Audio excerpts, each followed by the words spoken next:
Just you, being you, realizing that time waits for everyone. It just is relative to what the everyone is. Are you in your physical, corporeal vessel listening, having this communication with me?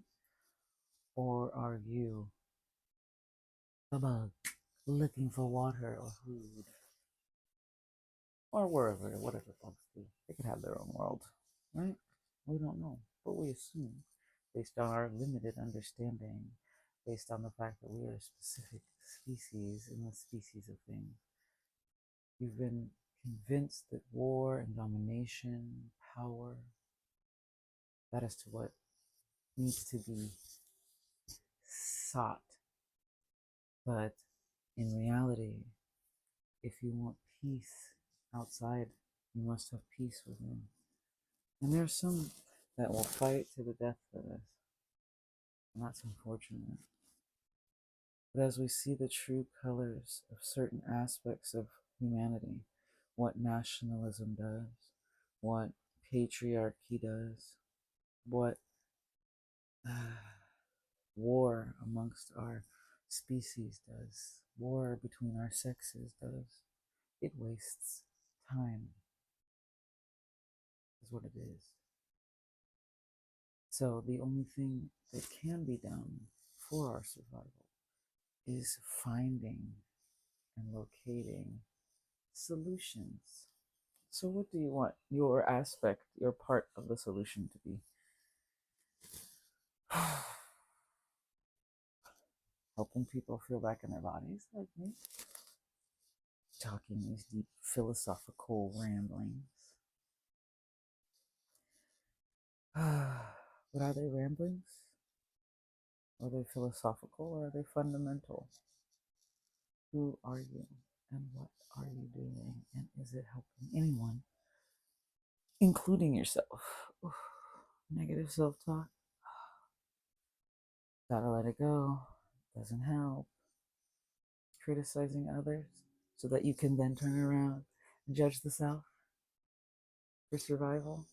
Yes, those things used to have to be, because we're now phasing out racism and sexism and ageism and people and religiousicism. Is that a thing? My God's different than your God, so I'm better. Doesn't make sense. If we're all from the same place, then your God would have created me too. My God would have created you too. Right? And then when you look at the gods and goddesses studies, you see how they're all different aspects of humanity. And they show you the righteousness that can be within those moments. Rage, anger, not bad. Sometimes it's divine justice.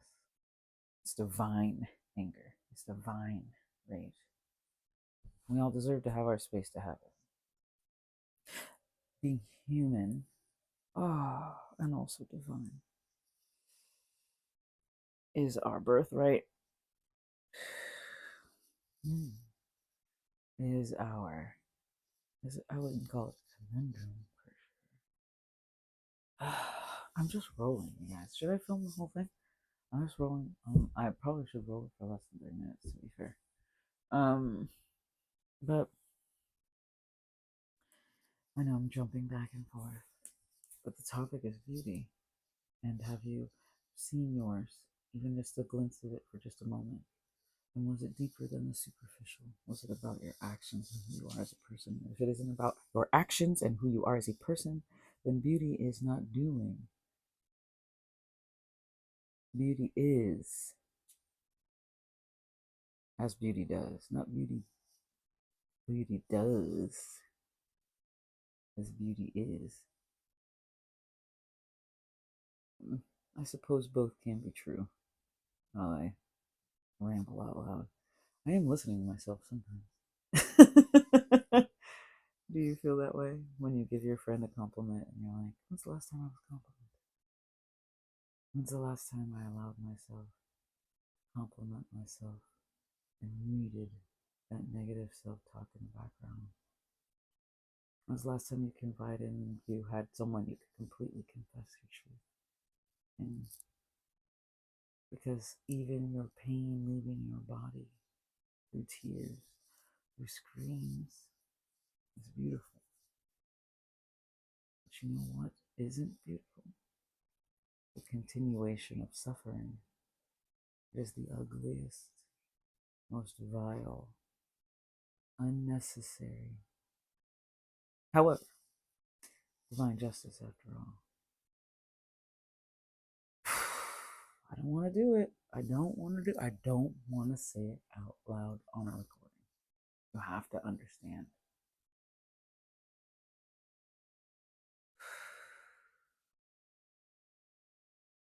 I could save millions of people if I do this.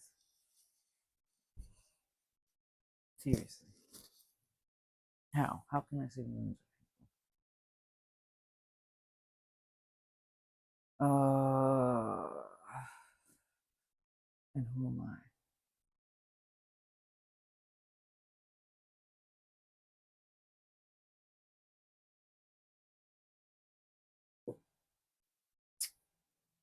I'll make another video because it's a separate concept. Closing out beauty.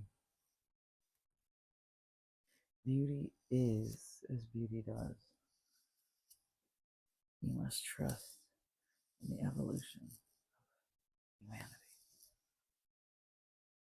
You must trust that your beauty is not forsaken.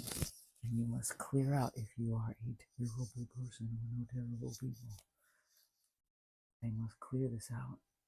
Some will be by force, some will be by the will of God, and it's all the will of God. People talk about the angry, just God, but don't see themselves harming themselves. Do not see that they're about to get the hand slapped by the Great Mother. We are on a living being. Okay, I'll just edit it to 2 pieces. We are on a living being. She does not need us here. She wants us here. We are her children, as well as we are children of the divine. Heaven and earth. Yes. And the hell made up by mankind, assuming that the mother is the reason when they have manipulated the mother to create their own toxin, manipulated the father to create their own toxins. And this has been done for generations.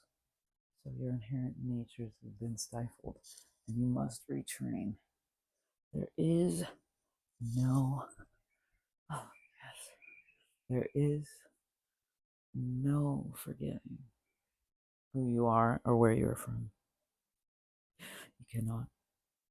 You may have even been denied and sold and traded and left behind, abandoned, neglected. And but your blood runs deep. At least you think you're neglected. Your blood runs deep. You've been hidden. There's a persecution upon your kind. You've been hidden by the great divine's hands moving you across the globe. The Great Mother has taken you and put you exactly where she wants you to be. And she realized that your nature was stubborn. So she designed a method to get you where she needed you to be. And I'm sorry for those of you who have lost your lives. Because I'm a human and I know what life means. This world is in a state of revolution. It is coming to a head. The children are finally waking up and fighting and resisting and refusing, knowing their boundaries have been crossed. And when the bully crosses the boundary, life will check them, and they will meet the greatest lover that's danced with them their whole life through. Death is not something to be questioned, but to be understood and surrendered to. If my life is of value, and I know it is, then I must acknowledge where my pain and suffering are. I must release to the divine. I must know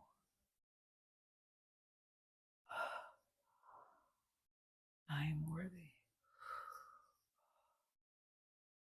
I must be true to who and what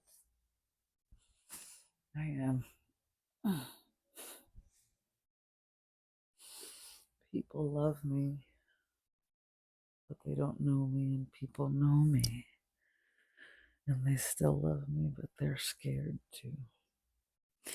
You know what it's like to see someone scared of you, no matter how sweet you've been, caring and just and kind to them. They'll still do what they're gonna do. Beauty is as beauty does. And what is your beauty doing? Is it receiving itself? Is it understanding its gifts? Is it cherishing this life? And if it's not, it's going to be wiped away. Frequencies are too high. The attachment to hell is so great. The attachment to misunderstanding is so great that it will cause the greatest hell. People are so afraid of death.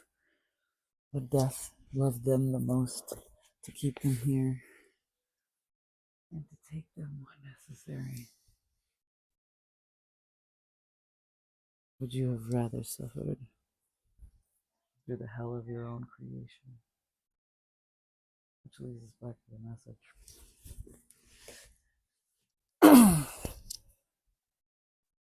And I've been seeing it, and I don't want to see it. And I've been hearing it, and I don't want to hear it. And I've been told that I have to say something about it. So here we are at the impasse. Death is here for many.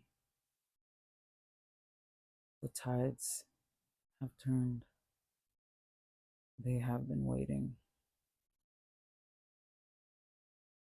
As the rocks, the guardians, step aside and remember their guardianship. They choose the right. They choose humanity. When we awaken the day that the world towers have crumbled, we arise anew. And we have been arising anew. I like to talk in metaphors because if I say things directly at you, you would be offended. But prepare, the world has rocked.